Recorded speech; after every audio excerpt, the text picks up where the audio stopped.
जब कर्ण अपनी मृत्युशैया पर लेटा हुआ था तब उसने श्री कृष्ण से पूछा, मेरी मां ने मुझे जन्म देते ही त्याग दिया। मेरा जन्म एक अवैध बच्चे के रूप में हुआ था। क्या ये मेरा अपराध था? द्रोणाचार्य ने मुझे शिक्षा देने से मना कर दिया क्योंकि वो मुझे क्षत्रिय नहीं मानते थे। क्या ये मेरा कसूर था? द्रौपदी के स्वयंवर में मुझे अपमानित किया गया क्योंकि मुझे किसी राजघराने का कुलीन व्यक्ति नहीं समझा गया। क्या ये मेरा अपराध था?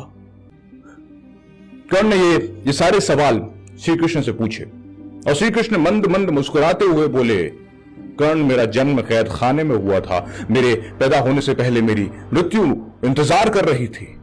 जिस रात मेरा जन्म हुआ उसी रात मुझे मेरे माता पिता से अलग होना पड़ा।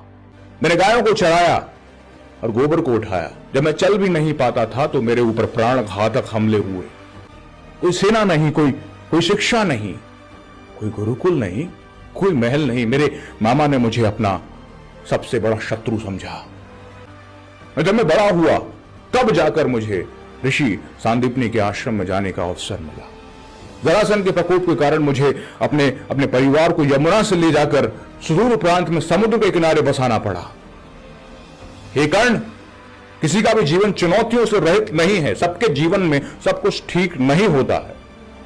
कृष्ण बोले, कर्ण, एक बात याद रखो, सभी के जीवन में चुनौतियां हैं। जीवन किसी भी तरह से निष्पक्ष और आसान नहीं है। सत्य क्या है और उचित क्या है, ये हम अपनी आत्मा की आवाज से स्वयं निर्धारित करते हैं। इस बात से कोई फर्क नहीं पड़ता है कि कितनी बार हमारे साथ अन्याय होता है।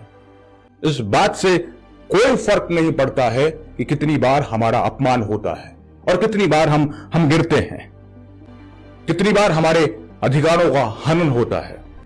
फर्क इस बात से पड़ता है, फर्क सिर्फ इस बात से पड़ता है कि हम उस समय प्रतिक्रिया कैसे करते हैं।